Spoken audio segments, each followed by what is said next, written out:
Have you ever looked in the mirror and asked yourself, why can't I just stay consistent, even when I know exactly what I want?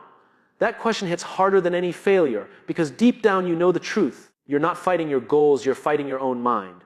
And here's the part nobody says out loud. You're not inconsistent because you're weak. You're inconsistent because you've trained yourself to respond to comfort instead of commitment. And today, that changes. Let me pull you into something for the next few seconds. Imagine you wake up tomorrow and every single action you take, big or small, aligns perfectly with the person you keep telling yourself you want to become. No hesitation, no excuses, no negotiation with your mind, just action. How unstoppable would you be? How different would your life look 30 days from now?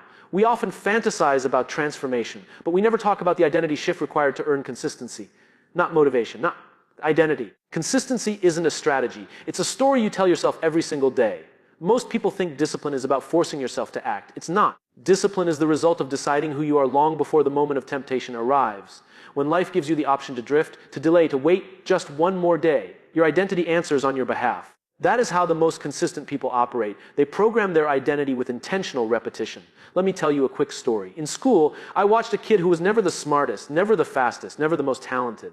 But every morning, before the rest of us even opened our books, he was already practicing. Rain or shine, sick or tired, he showed up. One day I asked him how he stayed so consistent. He said something I'll never forget. I don't practice because I'm disciplined. I practice because this is who I am. That sentence etched itself into my mind. He wasn't chasing a routine. He was living an identity. So let me ask you this. Who are you when nobody is watching? Because consistency doesn't live in your goals. It lives in your invisible decisions. The tiny choices that define whether you follow the path of comfort or the path of character. What if the reason you struggle with consistency isn't because you don't know what to do, but because you've been relying on motivation, the most unreliable fuel in the world? Motivation is loud, exciting, and temporary. Consistency is quiet, steady, and unbreakable. And the gap between who you are and who you want to be is built on one truth: motivation fades. But systems don't. Think about the moments when you tried to start fresh, new week, new month, new plan. It feels powerful at first, almost intoxicating. You tell yourself, this time I'll finally do it. But then life shows up. Distractions show up. Your old habits whisper, come back, just once. And before you know it, your vision collapses. Not because you lacked desire, but because you lacked structure. Let me give you a simple, uncomfortable truth. You cannot trust your feelings to lead you to your goals. Your feelings are designed for comfort. Your goals are designed for growth. Those two will always conflict. And the people who win, they don't negotiate with feelings. They build systems that make consistency automatic and failure difficult. Here's a story. A friend of mine wanted to run every morning. He said he'd rely on motivation. It lasted 3 days. Then he tried discipline alone. That lasted a week. Eventually he built a system: shoes by the door, clothes ready the night before, alarm across the room, friend waiting outside. Suddenly he ran for 92 straight days. Why? Not because he changed his motivation, but because he changed his environment. He removed the option to fail. Consistency grows when friction shrinks. Most people increase friction and then wonder why they quit. They put their goals at the mercy of willpower, forgetting that willpower is like a battery. It drains fast. But systems recharge you. Systems protect you. Systems save you from yourself. So ask yourself this: have I built a life that supports my goals or a life that sabotages them? Because your environment is either a silent coach or a silent enemy. You don't rise to the level of your intentions. You fall to the level of your systems. What if I told you the real battle of consistency isn't fought in your schedule? It's fought in your mind, long before the first action even happens. Most people try to force themselves through discipline while carrying the weight of self-doubt, mental clutter, and unresolved internal conflicts. You can't build consistency on top of chaos. You can only build it on clarity. Clarity is the foundation of every consistent person you admire. When you're unclear, everything feels heavy. Every action feels like effort. Every choice feels like a debate. But when you have clarity, true, powerful clarity, your actions become inevitable. You stop asking, should I, and start saying, of course. That shift changes everything. Let me draw you into a moment you've probably lived. You set a goal. You promise yourself you'll commit. But inside, your mind whispers, what if you fail? What if you can't keep it up? What if you aren't good enough? Those whispers are not weakness. They are signals. Signals that your internal identity hasn't caught up with your external ambition. There's a woman I once met who wanted to write every day. She had talent, passion, drive. But she could never stay consistent. She kept saying she lacked discipline. But after talking with her, I realized she didn't lack discipline. She lacked clarity. She didn't know why she wanted to write. She didn't know who she was writing for. She didn't know what she wanted her work to become. So every morning felt like a negotiation. Every attempt felt like resistance. But once she defined her purpose, her audience, her future, she wrote for 187 days straight. Not because she changed her habits, but because she changed her mind. Your mind will sabotage what your heart wants if you don't give it direction. Clarity gives your mind a map. It eliminates emotional noise. It removes decision fatigue. It transforms effort into momentum. So ask yourself, do I know exactly what I want? Or am I just hoping I'll figure it out along the way? Because hope is a beautiful feeling, but a terrible strategy. Consistency belongs to the people who decide with absolute clarity who they want to become, and then live like it every day. Let me ask you something uncomfortable. How many dreams have you delayed because you kept waiting for the right moment? To be consistent, we tell ourselves we'll start when life settles, when stress fades, when circumstances improve. But here's the truth nobody wants to accept: consistency doesn't wait for perfect timing. Consistency is built in the middle of chaos, not the absence of it. Think about the times you tried to change your life. You told yourself, I'll begin next week, or after this busy season I'll finally commit. But life never stopped being busy. It never stopped being unpredictable. And every delay trained your brain to choose comfort over commitment. You didn't fail. You simply repeated what you practiced. Let me take you to a story of someone who finally understood this. He was working 2 jobs, exhausted, overwhelmed, and convinced he had no time to pursue the future he wanted. But one night, sitting in his tiny room, he had a moment of clarity. If I don't start now, I'll never start. So he made a rule: 5 minutes a day. 5 minutes, no matter what. Even when tired, even when stressed. Even when life was loud, that tiny commitment created a massive identity shift. Within months, 5 minutes turned into 15. 15 into 30, 30 into a lifestyle. He didn't become consistent because life got easier. He became consistent because he lowered the barrier to starting. Consistency doesn't demand perfection. It demands presence. And the greatest mistake people make is believing that small efforts don't matter. But small efforts compound. Tiny actions, done repeatedly, reshape your identity. They send a message to your brain: this is who I am now. You don't build consistency by making huge promises. You build it by showing up, even when you can't show up perfectly. You build it by honoring small commitments you make to yourself. Because every time you keep a promise to yourself, even a small one, you build trust. And trust is the fuel of consistency. So ask yourself this: what is one tiny action I can commit to daily, no matter what? Not something impressive, something possible, something so small it feels almost too easy. Because that tiny action is the seed of the unstoppable person you're trying to become. Why do we break promises to ourselves more easily than we break promises to anyone else? If a friend needed you, you'd show up. If your boss asked for something, you'd deliver. But when it comes to your own growth, your own dreams, your own future, you negotiate, postpone, and compromise. And the harsh truth is this: consistency collapses the moment self-respect does. Let me take you into a moment you've lived too many times. You set a goal. You're excited. You feel motivated.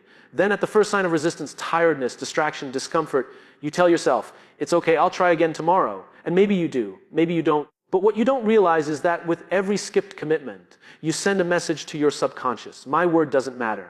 And once your mind believes that, consistency becomes almost impossible. There was a young man who wanted to wake up early and study before work. Every night he said, tomorrow I'll wake up early. But every morning he hit snooze. Not because he lacked discipline, but because he had unintentionally trained his mind to ignore his own promises. One day he finally understood this. So he created a ritual. Every promise he made to himself had to be small, measurable, and non-negotiable. If he said he would wake up early, even if he couldn't study long, he had to get out of bed. No exceptions. It took time, but slowly his mind relearned something powerful: my word matters.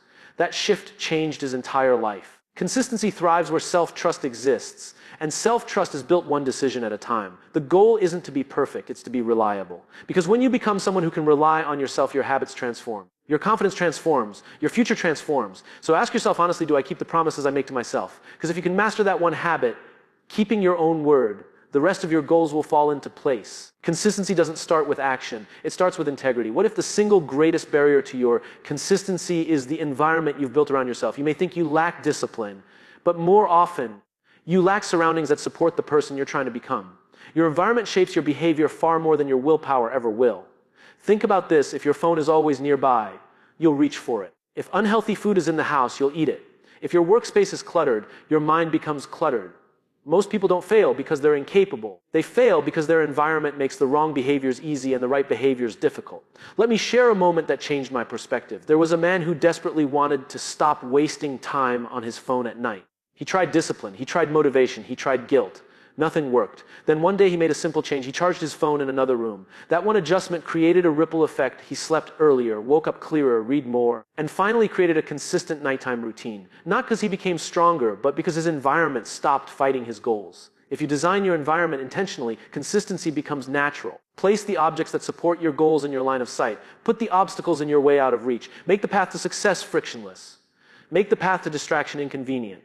Your environment should remind you of your future, not your past. Ask yourself, does my environment reflect the person I want to become? Because you cannot build a consistent life in a chaotic space. You cannot develop disciplined habits in a place that encourages old behaviors. Change your surroundings, and your behavior will follow. Let me ask you a question most people avoid. What if your inconsistency isn't caused by lack of discipline, but by the fact that you're addicted to instant results? We live in a world that rewards speed, not patience. And because of that, we've become conditioned to expect transformation in days, not months, success in weeks, not years. But consistency is a long-term game, and most people quit because they've been trained to chase the short term.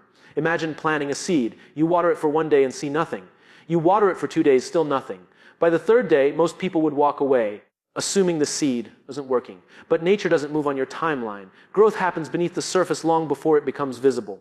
The same is true for your goals. You quit too early because you've never been taught to trust the invisible progress happening in the background. There was a young athlete I once knew who trained every morning. For weeks, he saw no improvement.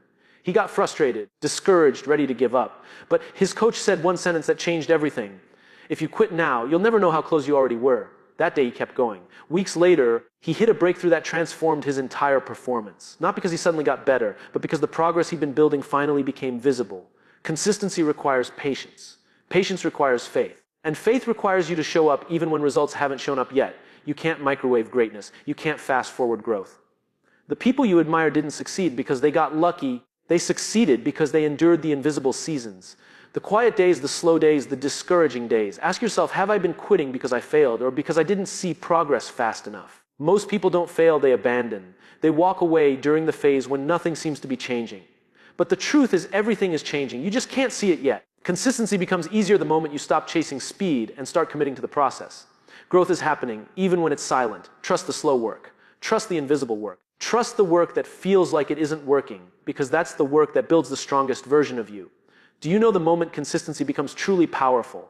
It's the moment you learn to use your failures as fuel instead of evidence that you should stop. Most people crumble when they slip. One missed day turns into shame. Shame turns into avoidance. Avoidance turns into quitting. But the most consistent people see failure differently. They treat every slip as a signal, not a sentence. There was a woman who wanted to build a new routine, exercise daily, read more, meditate. She was excited at the beginning, but after a few weeks, she missed a day. Then another, and she felt that familiar guilt, the one whispering, see, you always mess this up. But one morning, something shifted. She looked at her calendar, saw the gap in her streak, and instead of feeling defeated, she asked, what caused this break? Not what's wrong with me, but what can I adjust? That simple change kept her going. Instead of letting failure define her, she let it teach her. Consistency isn't perfection. Consistency is recovery. The speed of your comeback matters more than the size of your mistake. What breaks most people isn't failure. It's the story they create about failure. They turn a slip into a spiral. They turn a pause into a permanent stop. But if you want to build an unbreakable life, you must learn to stand back up faster than you fall. Imagine a child learning to walk. They fall hundreds of times, but they never think, maybe walking isn't for me. They get up because falling is part of the process. Somewhere along the way, adults forget this truth. You must remember it. Falling is not failing, is instruction. Ask yourself, when I fall, do I punish myself or do I study myself? Because the people who keep going aren't the ones who never fall. They're the ones who understand why they fell and adjust their path. Consistency is built not through flawless days, but through resilient comebacks. Mistakes will happen, breaks will happen, life will interrupt you. But your ability to return quickly, intentionally, without shame, is the superpower that separates those who try from those who transform. Let me give you one final truth. Consistency isn't built in dramatic moments. It's built in the quiet ones, the ordinary mornings, the unremarkable afternoons, the nights when nobody is cheering for you. Consistency is not a performance. It is a promise you make to the future version of yourself. Imagine that version of you, the stronger, more disciplined, more focused version. They're waiting for you. They're hoping you don't quit this time. They're counting on the choices you make today, because every action you take is a vote for who you become. And if you want that future to be real, you must choose it long before it feels easy. Let me leave you with a story. A young man once trained to climb a mountain, not a metaphorical one, a real one. Every day he practiced, often alone, often tired, often tempted to skip. One morning, exhausted, discouraged, ready to quit, he met an older climber on the trail. The man looked at him and said, "The mountain doesn't care how fast you climb. It only cares that you keep climbing." Those words carried him through every hard day, because he realized consistency isn't about speed, it's about continuation. You don't need to be the fastest. You don't need to be the strongest. You just need to keep going. Keep showing up. Keep choosing the identity you're trying to build. Every step matters. Every small win matters. Every comeback matters. Consistency is not about transforming your life overnight. It's about becoming the kind of person who no longer breaks promises to themselves. It's about proving through action that your future matters more than your comfort. It's about building a life where your habits reflect your potential, not your excuses. So ask yourself right now, in this moment, am I ready to stop wishing and start committing? Am I ready to stop starting over and start becoming? Am I ready to choose the version of me that has been waiting for far too long? Because everything you want, every dream, every goal, every transformation, comes down to one decision: keep climbing. Your future's built one consistent day at a time, and today your climb begins.